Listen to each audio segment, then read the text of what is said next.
Hey! Welcome to Coding Erudition. I am your friend, Shiku. Here we teach all the programming languages in Hindi with notes, so if you like the video please hit the like button and comment down your doubts below. And अभी तक channel को subscribe नहीं किया है तो फटाफट से subscribe करो। चलो ऐप शिवम सर की क्लास में मिलता है। Hello friends, welcome back to my channel coding erudition. And आज की वीडियो में हम लोग 3 चीज़ों के बारे में पढ़ने वाले हैं जो कि काफ़ी इंपॉर्टेंट टॉपिक्स हैं। ठीक है, सो इस वीडियो को बहुत ध्यान से देखिएगा एंड अगर कोई प्रॉब्लम आती है तो प्लीज़ वीडियो के एंड में मुझसे कमेंट कर एक बार अपने डाउट्स को क्लियर करवा लीजिएगा, क्योंकि अगर अभी ये कमेंट्स में आपने डाउट नहीं पूछे और ये डाउट आगे तक चलते रहे सो आपका पाइथन कभी क्लियर नहीं होगा, राइट। सो ये पाइथन के सबसे ज़्यादा इंपॉर्टेंट टॉपिक्स हैं, ऐसा समझ लीजिए, या फिर किसी भी प्रोग्रामिंग लैंग्वेज के सबसे ज़्यादा इंपॉर्टेंट टॉपिक्स हैं। ठीक है, सो हम पढ़ने वाले हैं ऑपरेटर्स इन पाइथन्स के बारे में, type function and type casting के बारे में और इनपुट फंक्शन के बारे में। सो ये तीनों चीज़ों के बारे में हम पढ़ेंगे। सो चलिए हम लोग सबसे पहले स्टार्ट करते हैं ऑपरेटर्स इन पाइथन के साथ में। तो आपके दिमाग में क्या आ रहा है, ऑपरेटर्स क्या होते हैं, क्या चीज़ करते हैं ये। सो ऑपरेटर्स तो आपको डेफिनेशन से ही समझ आ जाएगा कि operators are used to perform operations on variables and values. So operators का मतलब होता है कि किसी भी वैल्यूज़ जो है या फिर कोई वेरिएबल्स हैं उनके ऊपर कोई ऑपरेशन परफॉर्म कराना है, जैसे उनको सम करना है या फिर सब्ट्रैक्ट करना है, सो हम उनके ऊपर ऑपरेटर्स का यूज़ करके ऑपरेशंस को परफॉर्म कर सकते हैं। जैसे कि मैंने एग्जांपल के लिए यहाँ पर लिया हुआ है, प्लस ऑपरेटर का यूज़ किया हुआ है और यहाँ पर प्रिंट 6+3 लिखा हुआ है। सो मैं आपको एक काम करता हूँ, एग्जाम्पल के साथ में समझाता हूँ। यहाँ पर मैं विंडोज़ पावरशेल ओपन कर लेता हूँ अपना एंड यहाँ पर मैं पहले पाइथन को इन्वोक कर लेता हूँ। हमेशा पाइथन को इन्वोक करना होता है। देन हम लिखेंगे प्रिंट और इसके अंदर हम लिखेंगे 7+3, ऑलराइट। और इस चीज़ के बारे में सिर्फ हम एंटर मारेंगे। ठीक है, तो जैसे हम एंटर करते हैं हमें आंसर मिल जाता है 10।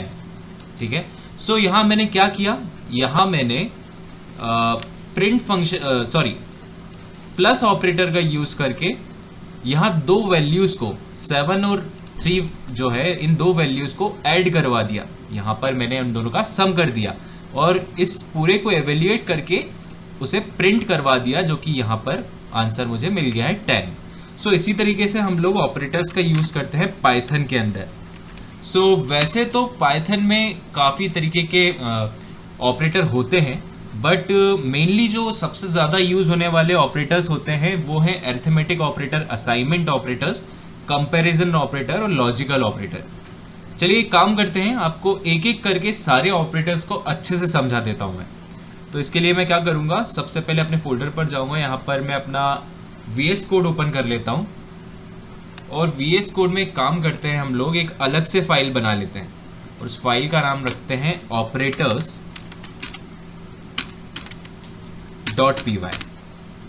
ठीक है, और इस operators.py में मैं सबसे पहले क्या करूँगा, एक वैल्यू रखूँगा a, एक वेरिएबल बनाता हूँ, इसमें रख देता हूँ वैल्यू 3 और b एक वेरिएबल बनाता हूँ, इसमें वैल्यू रख देता हूँ 4 और एक प्रिंट फंक्शन रख देता हूँ प्रिंट और इसके अंदर मैं डाल देता हूँ the value of a and b is, और इसके बाद कॉमा लगा के मैं जो भी मुझे प्रिंट कराना है, जैसे a+b मुझे करना है ऑपरेशन, तो मैं a+b लिख दूंगा।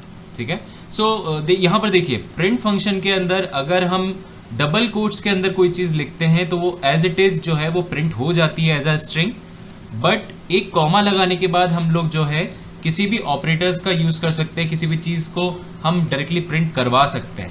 ठीक है, सो यहाँ मैं इस प्रोग्राम को रन करके देखूंगा क्या आता है मेरे पास में। सो देखिए यहाँ पर इसने प्रिंट कर दिया है a+b का जो वैल्यू है वो 7 है, the value of a and b is 7। सो यहाँ पर क्या हुआ, a+b इसने परफॉर्म कर दिया ऑपरेटर ने।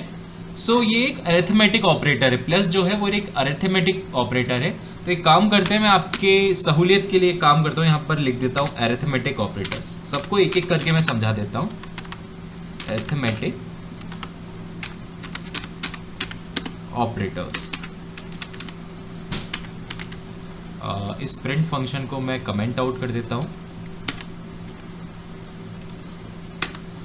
और एक काम करते हैं, मैं आपको जितने भी मुझे अरिथमेटिक ऑपरेटर पता है वो सारे अरिथमेटिक ऑपरेटर्स के बारे में आपको बता देता हूँ। जैसे प्लस होता है, माइनस होता है, इनटू होता है एंड लास्ट डिवाइड होता है। तो हम सब करके देख लेते हैं। पहले हम लोग करा लेते हैं प्लस ही करवा लेते हैं, फिर हम करवा लेते हैं माइनस, और फिर हम करवा लेते हैं मल्टीप्लिकेशन। एस्ट्रिक्स का यूज़ करेंगे मल्टीप्लिकेशन के लिए, जैसे मैंने प्रीवियस वीडियो में भी आपको बताया था। और डिवाइड के लिए हम a बाय b लिखेंगे, और यहाँ पर हम एक एक करके सारी वैल्यूज़ में प्रिंट करवा लेता हूँ, ठीक है।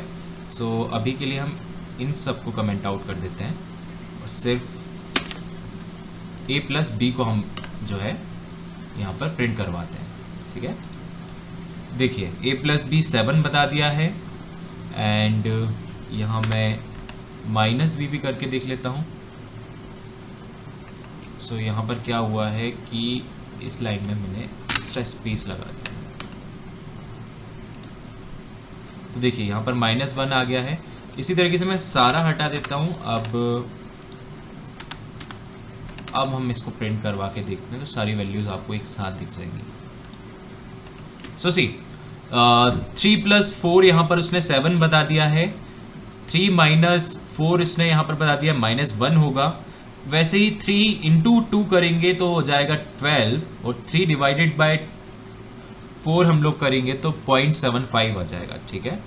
सो देखिए इस तरीके से अरिथमेटिक ऑपरेटर्स का यूज़ किया जाता है। और मैं आपको बता देता हूँ अब कि असाइनमेंट ऑपरेटर्स क्या होते हैं। सो यहाँ हम लिख लेते हैं assignment operators, and assignment operators के लिए हम क्या करते हैं, इस पूरे को जो है इसको कमेंट आउट कर देते हैं, ठीक है। और असाइनमेंट जैसे कि हमने a = 34 लिख दिया है, ठीक है। मतलब हमने a में क्या किया है, 34 को असाइन कर दिया है, ठीक है। और हम एक और चीज़ लिख देते हैं, a + = 2, और इस चीज़ को प्रिंट करवा लेते हैं a को, है ना, ठीक है। हम a को यहाँ पर प्रिंट करा के देखते हैं अब क्या आंसर आएगा। देखिए मैंने क्या किया है, एक बार और अच्छे से देख लीजिए।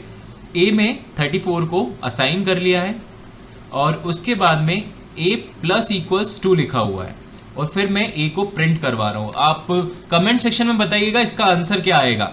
इस वीडियो को यहाँ पर पॉज करके और मुझे बताइएगा कि आपने इसका आंसर दिया है या नहीं दिया। मैं देखना चाहता हूँ आपको क्या आपका लॉजिक बोलता है, ठीक है। सो मैं इसको रन करने वाला हूँ, देखते हैं इसका क्या आंसर आएगा। और देखिए इसका आंसर आया 36। अब ये 36 आंसर क्यों आया है मैं आपको इसके पीछे बता देता हूँ क्या लॉजिक है। पहले हमने a में 34 को असाइन कर दिया था, और फिर हमने += जो असाइनमेंट ऑपरेटर है उसका यूज़ करके उस a में जो 34 ऑलरेडी था उसमें 2 को ऐड करवा दिया है। इसी तरीके से हम लोग a से जो है माइनस भी करवा सकते हैं 2 को या किसी भी चीज़ को, ठीक है। a से हम लोग मल्टीप्लाई भी करवा सकते हैं * 3 लिखने से। इसी तरीके से हम डिवाइड भी करवा सकते हैं। a लिखेंगे वेरिएबल का नाम, और डिवाइड = हम लिखेंगे यहाँ पर 4, ठीक है। तो देखिए क्या होता है। अब मैं पहले इन एक एक करके इसको प्रिंट करवा देता हूँ, क्योंकि ये ज़्यादा इजी रहेगा आपके लिए समझने के लिए। इसको पूरा कमेंट आउट कर देते हैं। हम पहले ये प्रिंट कराते हैं क्या आ रहा है इसका आंसर। ये 36 आ रहा है, +2 हो गया है। अब हम इसे हटा देते हैं कमेंट से, एंड इसे कमेंट आउट कर देते हैं।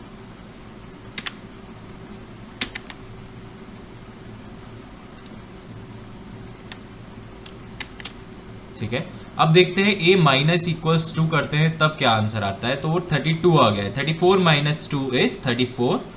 और इसी तरीके से अब हम क्या करते हैं, इसको भी कमेंट आउट कर देते हैं और मल्टीप्लाई करके देख लेते हैं, है ना। मल्टीप्लाई करते हैं 3 से, सो 34 इंटू 3 हो यहाँ पर हो जाएगा। सो इसका आंसर क्या आएगा, इसका आंसर आएगा 102। 34 इंटू 3 इज 102, ठीक है। और इसको भी हम कमेंट आउट कर देते हैं। लास्ट हम देख लेते हैं कि अगर हम डिवाइड कराते हैं 34 को तो क्या आंसर आता है ना। सो देखिए क्या आंसर आने वाला है इसका, मैं पूरा डिलीट कर देता हूँ। पहले ये देखिए, ये आंसर आया है 8.5। सो ये 8.5 क्यों आया है, अगर हम पाइथन प्रोग्रामिंग लैंग्वेज में कोई भी चीज़ को डिवाइड करते हैं तो जो आउटपुट हमें मिलता है वो हमेशा एक फ्लोटिंग पॉइंट नंबर होता है, मतलब वो डेसिमल में ही होता है। अगर मैं 4 की जगह यहाँ पर 34 ही लिख लेता तब भी मुझे आंसर देखिए क्या मिलता, तब भी मुझे आंसर मिलता 1.0। मतलब अगर हम लोग पाइथन प्रोग्रामिंग लैंग्वेज की अगर हम बात कर रहे हैं, अगर हम पाइथन प्रोग्रामिंग लैंग्वेज में किसी भी चीज़ को डिवाइड कराएंगे सो जो आउटपुट हमें मिलेगा वो हमेशा फ्लोटिंग पॉइंट नंबर रहेगा, ठीक है। So understood. सो ये थे हमारे असाइनमेंट ऑपरेटर्स। अब हम आ जाते हैं हमारे थर्ड जो ऑपरेटर होता है उसके ऊपर। इसको पूरा मैं कमेंट आउट करना चाहता हूँ। सो इसके लिए मैं क्या करता हूँ, कंट्रोल प्लस फॉरवर्ड स्लैश का यूज़ करता हूँ, ठीक है। सो हमारा फाइनल जो ऑपरेटर है, फाइनल नहीं सॉरी, थर्ड जो ऑपरेटर है वो है कंपैरिजन ऑपरेटर। देखिए नोट्स में भी मैं आपको बताता हूँ कंपैरिजन ऑपरेटर। सो कंपैरिजन ऑपरेटर क्या होता है, पहले मैं यहाँ पर लिख देता हूँ कंपैरिजन ऑपरेटर। सो कंपैरिजन ऑपरेटर क्या होता है आप लोग सोच रहे होंगे, है ना।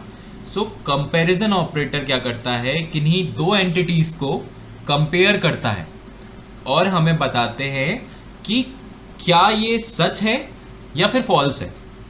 मतलब किसी भी दो एंटिटीज को कंपेयर करेगा और हमें बताएगा कि ये ट्रू है या फॉल्स है।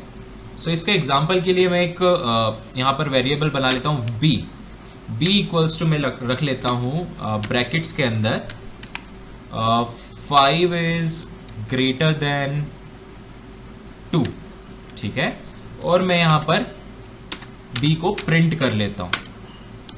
ऑलराइट, मैंने क्या किया, मैंने एक वेरिएबल बनाया और उसके अंदर ब्रैकेट्स में मैंने रख दिया 5 इज ग्रेटर देन 2 और उसको प्रिंट करवा रहा हूँ। अब देखिए बहुत इंटरेस्टिंग चीज़ है, क्या होता है, ये मुझे प्रिंट में आंसर दे रहा है ट्रू, ठीक है। सो कंपैरिजन ऑपरेटर का यूज़ यही है, अगर हम दो वैल्यूज़ को कंपेयर कराएं या दो वेरिएबल्स को कंपेयर कराएं सो वो ट्रू या फॉल्स में उसका आउटपुट हमें देता है। सो 5 जो है 2 से ग्रेटर है, मतलब बड़ा है, इसलिए हमें ट्रू आंसर मिला। अगर हम 5 की जगह यहाँ पर 1 रख देते तो क्या होता, यहाँ पर मैं प्रिंट करा कर दिखा देता हूँ आपको, तो हमें मिलता फॉल्स। ऐसा क्यों हुआ, क्योंकि 1 जो है वो 2 से छोटा है, ठीक है, इसलिए हमें फॉल्स आंसर मिला। इसी तरीके से कुछ अलग अलग ऑपरेटर्स होते हैं यहाँ पर जो कंपैरिजन करने के लिए यूज़ किए जाते हैं। एक होता है नॉट इक्वल्स होता है। सो 1 इज नॉट इक्वल्स 2, सो ये ट्रू आएगा। देखिए ट्रू आ गया क्योंकि 1 2 के इक्वल नहीं है, है ना। इसी तरीके से होता है a is less than equals 2, तो इसमें आंसर क्या आएगा, ये भी ट्रू आएगा क्योंकि जो 1 है वो 2 से छोटा है, ठीक है। एंड अगर मैं इसको कर दूं ग्रेटर देन इक्वल्स 2, सो ये फॉल्स आएगा। देखिए फॉल्स आ गया। सो यही होता है कंपैरिजन ऑपरेटर्स का यूज़। हम दो एंटिटीज़ को कंपेयर करने में इसका यूज़ करते हैं। उसका जो आउटपुट आता है वो ट्रू या फॉल्स में आंसर देता है हमेशा। सो ये होते हैं हमारे कंपैरिजन ऑपरेटर।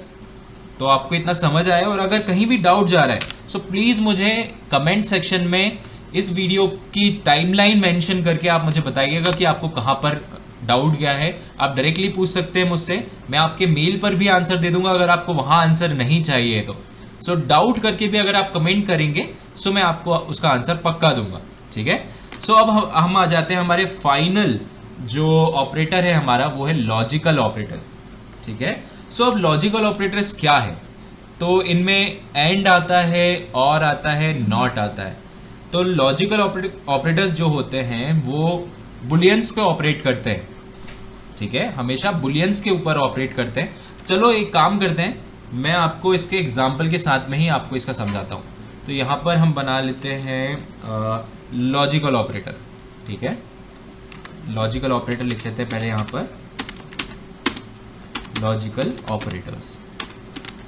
एंड यहाँ पर मैं दो बुलियन वेरिएबल्स बना लेता हूँ। पहले का नाम रख देता हूँ बुल 1, ठीक है, इक्वल्स ट्रू कर देता हूँ मैं, ठीक है।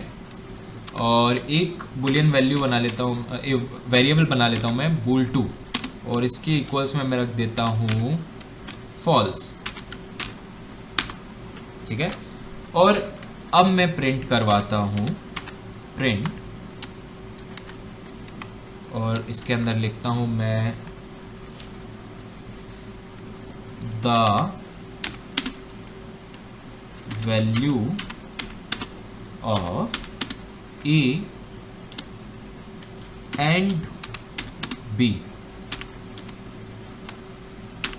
इज, और यहाँ मैं जो है क्या करूँगा, इन दोनों जो ऑपरेटर हैं उनको लिख दूंगा। कैसे लिखना है मुझे, यहाँ पर मैं ब्रैकेट्स का यूज़ करूँगा, ठीक है। ब्रैकेट्स के अंदर लिखूँगा मैं बुल 1, ठीक है, और इसके साथ में लिखूँगा एंड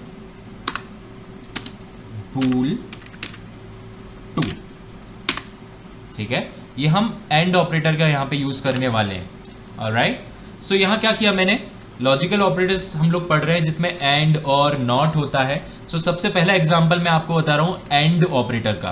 तो यहाँ पर हमने क्या किया, दो वेरिएबल्स बनाए, हमने बुलियन वेरिएबल्स बनाए, क्योंकि लॉजिकल ऑपरेटर्स सिर्फ और सिर्फ बुलियन वैल्यूज़ के ऊपर ऑपरेट करते हैं, इसलिए हम लोग बुलियन वैल्यूज़ बना रहे हैं। सो पहला हमने बनाया ट्रू और दूसरा बना लिया फॉल्स।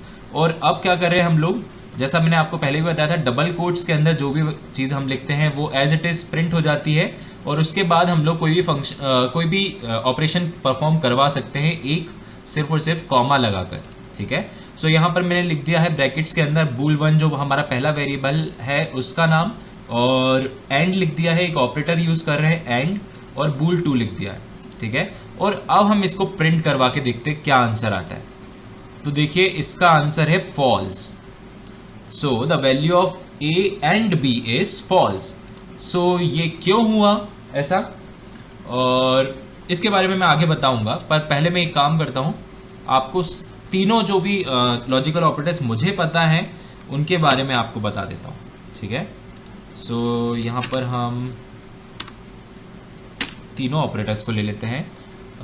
यहाँ पर मैं लिख देता हूँ और, ठीक है, और यहाँ मैं लिख देता हूँ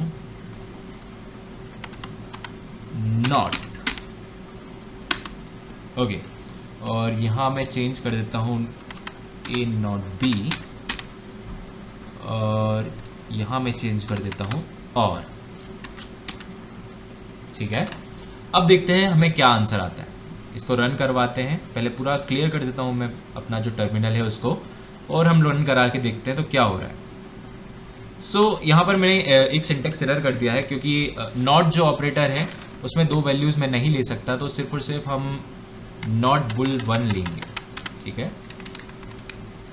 नॉट बुल 1, ठीक है।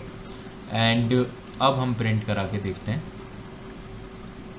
देखिए तो मैंने जैसे बुल 1 और बुल 2 को अगर मैंने और ऑपरेटर का यूज़ किया यहाँ पर, तो मुझे ट्रू फॉल्स का ट्रू मिला है, और नॉट का यूज़ किया तो मुझे ट्रू फॉल्स, क्योंकि बुल 1 ट्रू था इसलिए मुझे फॉल्स मिल गया।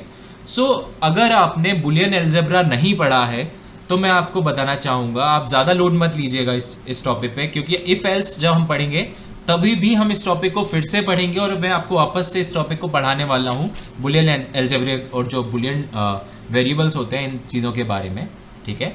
सो मैं आपको बता देता हूँ एंड का मतलब क्या होता है। एंड में जब भी हम एंड अगर हम यूज़ कर रहे हैं, सो दोनों वैल्यूज़ जो है उनको हमेशा ट्रू होना चाहिए, तभी ही वो ट्रू होगी। मतलब बुल 1 और बुल 2 दोनों अगर ट्रू होते तो हमारे पास में वैल्यू आती ट्रू, ठीक है। और अगर कोई एक भी फॉल्स है तो हमारे पास में हमेशा फॉल्स ही आएगा। इतना सिर्फ आप समझ लीजिए। और यूज़ करते हैं जब हम और ऑपरेटर का यूज़ करते हैं, सो दोनों वैल्यू में से कोई एक भी अगर ट्रू है सो हमें हमेशा उसका आंसर ट्रू ही मिलता है, ठीक है। और नॉट का मतलब होता है उल्टा, अगर ट्रू है तो वो उसको फॉल्स कर देगा, अगर फॉल्स है तो वो उसको ट्रू कर देगा। सो ये होता है नॉट ऑपरेटर का यूज़, ठीक है। सो इस टॉपिक पे आप ज़्यादा सोचिएगा नहीं, अगर नहीं बनता है तो इसको स्किप कर सकते हैं आप, बट मेरा बताना काम था लॉजिकल ऑपरेटर्स आपको कि कौन से होते हैं, इसलिए मैंने आपको अभी बता दिया। बट आप टेंशन मत लीजिएगा, जब हम लोग इफ़ एल्स पढ़ेंगे तब मैं इस चीज़ को और ज़्यादा अच्छे से आपको समझाऊंगा, ठीक है। सो हिंदी में अगर हम बात करें एंड का मतलब क्या होता है, एंड का मतलब होता है और, मतलब ए और बी में से अगर कोई एक भी फॉल्स है तो ये चीज़ फॉल्स है। और हिंदी में और का मतलब होता है या, ठीक है। ए या बी दोनों में से कोई एक भी ट्रू है तो इसकी वैल्यू ट्रू होगी, ये ट्रू रिटर्न करेगा हमें, ठीक है। सो ये हिंदी के मीनिंग्स होते हैं। सो ये हो गया हमारा लॉजिकल ऑपरेटर्स यहाँ पर ख़त्म। तो चलिए आगे बढ़ते हैं और देखते हैं कि type function and type casting क्या होता है। सो आप सोच रहे होंगे कि ये टाइप फंक्शन टाइप कास्टिंग होता क्या है ये टाइप कास्टिंग, क्या है ये टाइप फंक्शन, इसका यूज़ क्या है। तो बिल्कुल भी वरी मत करिए, मैं आपको अच्छे से समझा देता हूँ, एकदम ध्यान से सुनिएगा। जैसा मैंने आपको प्रीवियस वीडियो में, प्रीवियस चैप्टर में आपको पढ़ाया था कि जो हमारे वेरिएबल्स होते हैं वो बिल्कुल कंटेनर की तरह होते हैं। जैसे हमने प्रीवियस चैप्टर में भी देखा था कि अगर हम जाएं और लिखें C = Shivam is a good boy, तो हमारा जो पाइथन इंटरप्रेटर है वो ऑटोमेटिकली ये डिटेक्ट कर ले रहा था कि ये एक स्ट्रिंग है, स्ट्रिंग तरीके का डेटा है, ठीक है। इसी तरीके से अगर मैं लिख रहा था कि b = 23.2 है, तो हमारा पाइथन इंटरप्रेटर अपने आप ही ये डिटेक्ट कर ले रहा था कि ये एक फ्लोटिंग पॉइंट नंबर है, ठीक है। और टाइम हमने लिखा था 12, तो उसको इंटीजर की तरह उसने डिटेक्ट कर लिया था। तो क्यों नहीं मैं इस टाइम को, जो मैंने टाइम लिखा हुआ है 12, इसको मैं एक इंटीजर की जगह एक स्ट्रिंग क्यों नहीं बना सकता। आप भी सोच रहे होंगे ऐसा कर सकते हैं या नहीं कर सकते हैं। सो ऐसा हम कर सकते हैं पाइथन लैंग्वेज के अंदर। सो ऐसा हम किस चीज़ की मदद से कर सकते हैं, ऐसा हम टाइप कास्टिंग जैसी चीज़ का यूज़ करके कर सकते हैं। तो इसके लिए मैं एक अलग से फाइल बनाऊंगा आपके लिए टाइप कास्टिंग समझाने के लिए, टाइप _casting.py। ऑलराइट। सो यहाँ हम क्या करेंगे, एक वेरिएबल बनाएंगे a, ठीक है। एक वेरिएबल हम बना रहे हैं और इसमें मैंने रख देता हूँ 3 4 5 6, ठीक है। 3 4 5 6 मैंने इसके अंदर रख दिया है। तो अब आप मुझे बताइए कि ये स्ट्रिंग है या फिर एक नंबर है। सो अगर आप ये सोच रहे हैं कि ये एक नंबर है तो भाई साहब आप पूरी तरीके से गलत है, ऑलराइट। क्योंकि अगर हम किसी वेरिएबल के अंदर डबल कोट्स के अंदर किसी भी चीज़ को लिखते हैं तो वो चीज़ क्या होती है, चलिए मैं इसका टाइप प्रिंट करके ही बता देता हूँ, मैं नहीं बताता हूँ। इसका टाइप हम लोग प्रिंट कर लेते हैं टाइप फंक्शन का यूज़ करके। पिछले चैप्टर में हमने पढ़ा था इसके बारे में, टाइप फंक्शन के बारे में, टाइप ऑफ ए। हम टाइप ऑफ ए देख लेते हैं क्या है और इसको प्रिंट करा कर देख लेते हैं। तो देखिए टाइप ऑफ ए आ रहा है क्लास str, दैट मीन्स ये एक स्ट्रिंग है। तो जब भी हम डबल कोट्स के अंदर कोई नंबर लिखते हैं, चाहे वो एक वैलिड इंटीजर ही क्यों ना हो, तो भी वो हमेशा एक स्ट्रिंग होता है। तो आप सोच रहे होंगे कि अगर मैं इस इंटीजर को इस स्ट्रिंग को इंटीजर में कन्वर्ट करना चाहता हूं तो मैं कैसे कर सकता हूं? ऐसा आप ऑब्वियसली कर सकते हैं। इसके लिए आपको टाइप कास्टिंग करनी होगी। सो हम वेरिएबल ए की टाइप कास्टिंग कर देंगे और ए को हम कन्वर्ट कर देंगे इंटीजर में। ऐसा हम कैसे करते हैं? एक बिल्ट इन फंक्शन होता है इंट, इसका यूज करके, ठीक है। सो हम लिखेंगे A equals to int of A. Int एक बिल्ट इन फंक्शन है, ठीक है। ये क्या करता है? ये किसी भी वेरिएबल को इंटीजर में कन्वर्ट कर देता है ओनली इफ पॉसिबल, ठीक है। अब ओनली इफ पॉसिबल मैं क्यों बोल रहा हूं आप लोग सोच रहे होंगे, है ना। सो ये इंटीजर में कन्वर्ट करने की कोशिश करता है, हर बार चेंज हो जाए ये पॉसिबल नहीं है। अगर आप सोचिए भाई कि मैं अगर ए में 3 4 5 6 की जगह रख देता शिवम, है ना, तो शिवम को ये कैसे एक इंटीजर में कन्वर्ट करता? पॉसिबल ही नहीं था, राइट। अगर वो वैलिड एक इंटीजर है उसके अंदर, जैसे 3 4 5 6 मैंने लिया था यहाँ पर, ये एक वैलिड इंटीजर है, सो इसको वो इंट में जो है कन्वर्ट कर सकता है। और अब हम टाइप ऑफ ए अगर हम लोग देखेंगे प्रिंट करा के, देखिए इसका क्लास इंट आएगा। ये देखिए इसका जो टाइप है वो चेंज हो चुका है और ये अब एक इंटीजर बन चुका है, ठीक है। सो अभी आप समझे कि कैसे हम लोग चेंज करते हैं किसी भी वेरिएबल के डेटा टाइप को। सो टाइप कास्टिंग यूज़ की जाती है किसी भी वेरिएबल के डेटा टाइप को एक तरीके से, एक टाइप से दूसरे टाइप में चेंज करने के लिए। सो हम वापस से नोट्स पे आ जाते हैं और देखते हैं क्या बोलती है इसकी definition. Type casting, so a number can be converted into a string और vice versa if only possible, ठीक है। सो टाइप फंक्शन तो हमने ऑलरेडी पढ़ चुके हैं, है ना। टाइप फंक्शन का यूज़ करते हैं हम लोग कब? किसी भी वेरिएबल का डेटा टाइप जानने के लिए। और उसको यूज़ कैसे किया जाता है? उसको यूज़ ऐसे किया जाता है, प्रिंट ऑफ टाइप ऑफ ए करके, ठीक है। सो ये है टाइप फंक्शन और ये है टाइप कास्टिंग। तो हम किसी स्ट्रिंग को इंटीजर में भी कन्वर्ट कर सकते हैं, इंटीजर को स्ट्रिंग में भी कन्वर्ट कर सकते हैं। इसमें अगर आप देखिए, अब आप अगर चाहें तो आप ये भी कर सकते हैं ये चीज़। देखिए अब इससे पहले अगर आप करते तो वो चीज़ नहीं होती। अगर मैं ये लाइन हटा दूँ, इसको कमेंट आउट कर दूँ, है ना, इसको अगर मैं कमेंट आउट कर देता हूँ और मैं चाहता हूँ कि मैं प्रिंट करवाऊँ प्रिंट, और इसके अंदर रख देता हूँ मैं a प्लस, जिसे मैंने अगर रख दिया 4, तो आप सोच रहे होंगे कि अभी आंसर आएगा 3460, है ना। ये हटा देता हूँ मैं, इसको भी कमेंट आउट कर देता हूँ। टाइप हम नहीं कराते प्रिंट, हम सिर्फ ये प्रिंट कराना चाहते हैं कि भाई ए जो वेरिएबल है उसमें मैं 4 ऐड करना चाहता हूँ, तो ये होता है या नहीं। तो मैं यहाँ पर करके देखता हूँ। तो देखिए मेरा पाइथन इंटरप्रेटर क्या बोल रहा है, type error can only concatenate str not into str, ठीक है ना। मतलब वो हमें बोल रहा है कि भाई स्ट्रिंग में मैं कैसे 4 को ऐड करूं, है ना, स्ट्रिंग है ना क्योंकि। और वही चीज़ मैं अगर इस लाइन की इसको ऐड करने के बाद अगर मैं टाइप कास्टिंग कर दूं और इस स्ट्रिंग को जो 3 4 5 6 स्ट्रिंग है अभी, इसको अगर मैं इंट में कन्वर्ट कर दूं और उसके बाद मैं a+4 करता हूं, तो आंसर क्या आता है? देखिए अब मेरा आंसर आ रहा है 3460। मतलब जो 4 है वो ऐड हो जा रहा है हमारे 3 4 5 6 में, क्योंकि अब वो एक इंटीजर है। सो टाइप कास्टिंग की जाती है किसी भी एक डेटा टाइप को किसी दूसरे डेटा टाइप में कन्वर्ट करने के लिए। सो मैं यहाँ पर लिख देता हूँ आपके लिए,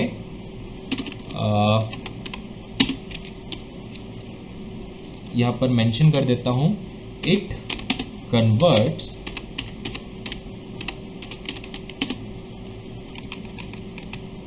it converts the string it converts string to a integer, to an integer. Alright, so ये जो सिंटेक्स मैंने लिखा हुआ है ये इंटीजर में कन्वर्ट करने के लिए सिंटेक्स यूज होता है। हम वापस से यहाँ आ जाते हैं अपने नोट्स के ऊपर। सो मैंने आपको बताया there are many functions to convert one data type to another.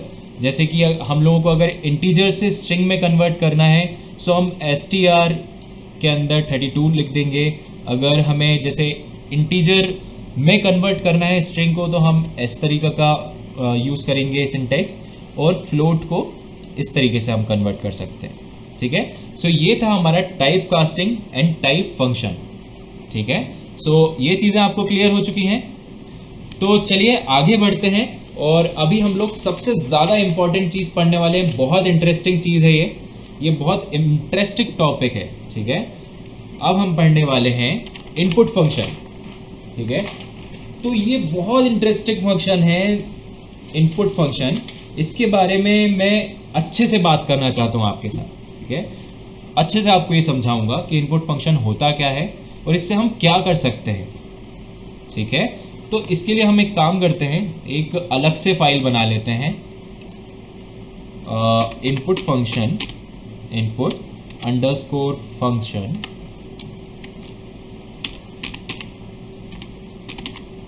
.py। ये एक अलग से फाइल बना लेते हैं इस टॉपिक को अच्छे से समझाने के लिए। अब हम यहाँ पे क्या करते हैं, एक वेरिएबल बनाते हैं a, उसमें इक्वल्स में लिखते हैं इनपुट, और उसके अंदर हम लोग डाल देते हैं एंटर योर नेम। ठीक है, और यहाँ पे हम प्रिंट कर देते हैं किसको, a को।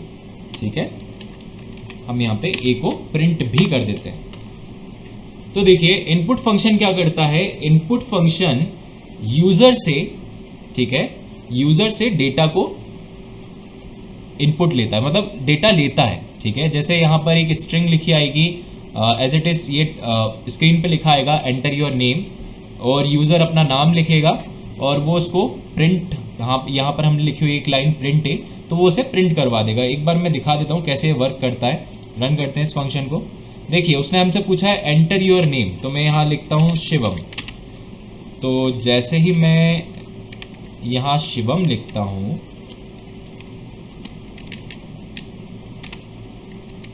ठीक है, और एंटर करता हूँ, तो देखिए शिवम जो है वो प्रिंट हो चुका है ना। सो इनपुट फंक्शन हमारे यूज़र से ही डेटा को एंटर करवाता है। सो आप इसके अंदर कुछ भी लिख सकते हैं, जैसे एंटर योर नेम के साथ में मैंने ऐड कर दिया ये और स्पेस भी ऐड कर दिया। सो हम कुछ भी ऐड कर सकते हैं। ठीक है, और यहाँ इंटरेस्टिंग चीज़ देखिए, वो same as it is print हो जाएगा स्पेस के साथ में। ठीक है, अब शिवम थोड़ा दूर से आ रहा है और अब ये थोड़ा क्लियर भी दिख रहा है हमें। तो अब हम बात करते हैं कि क्या इसका एक बार टाइप देख लेते हैं। अगर हम इसका टाइप देखें, प्रिंट ए जो है, ए का अगर हम टाइप देखते हैं, टाइप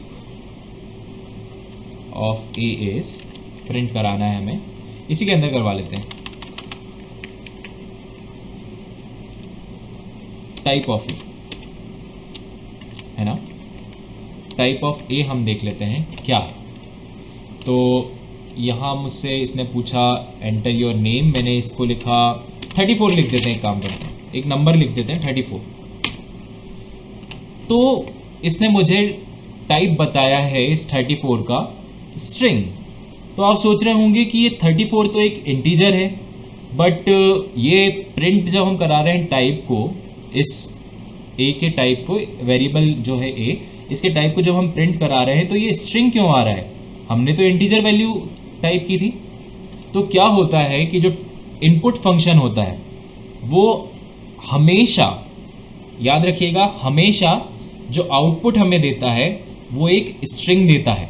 ठीक है, सो ये 34 जो है वो स्ट्रिंग 34 है, ये है वो, वो कोई इंटीजर नहीं है। सो हमेशा जो इनपुट फंक्शन का आउटपुट होता है वो एक स्ट्रिंग होता है, ठीक है। सो अगर आपको इसको चेंज करना है कि आपको इसका टाइप चेंज करना है तो हम इसमें टाइप कास्टिंग कर सकते हैं, जैसा मैंने आपको पहले बताया। टाइप कास्टिंग कैसे करेंगे, ए इक्वल्स टू हम रख देंगे इंट ए, है ना, इंट ए लिख देते हैं और अब इसका टाइप हम लोग प्रिंट कराते हैं तो क्या हो जाएगा, ये एक इंटीजर बन जाएगा। अगर हम 34 लिखते हैं तो ये एक इंटीजर क्लास में आ गया है। सो इनपुट फंक्शन का जो आउटपुट होता है वो हमेशा स्ट्रिंग होता है, बट टाइप कास्टिंग करके हम उसे चेंज करवा सकते हैं। और अब इस पे हम कुछ ऑपरेशंस भी परफॉर्म करवा सकते हैं, जैसे कि अगर हम टाइप ऑफ ए की जगह हम लिख दें a+2, ठीक है। तो मैं यहाँ पर जैसे मुझसे पूछा गया कि एंटर योर नेम, मैंने लिख दिया 34, यहाँ लिखना है मुझे, यहाँ मैं लिख देता हूँ 34 और एंटर करता हूँ तो वो जो प्रिंट में 2 मैं ऐड करा रहा हूँ वो प्रिंट करके 36 को प्रिंट कर रहा है, ठीक है। सो ऐसा भी हम कर सकते हैं टाइप कास्टिंग की मदद से। सो यहाँ पर हमारा जो ऑपरेटर्स और टाइप फंक्शन टाइप कास्टिंग वाला जो चैप्टर है वो यहाँ पर एंड होता है। अगर आपको वीडियो अच्छा लगा तो प्लीज़ मुझे एक लाइक ज़रूर करिएगा और कोई डाउट आए तो प्लीज़ कमेंट करिएगा मेरी वीडियो पर, एंड सब्सक्राइब भी करिएगा मेरी चैनल को कोडिंग रिलेशन को, एंड शेयर करिए जितना ज़्यादा हो सके। एंड मिलते हैं अगली वीडियो में, तब तक के लिए गुड बाय।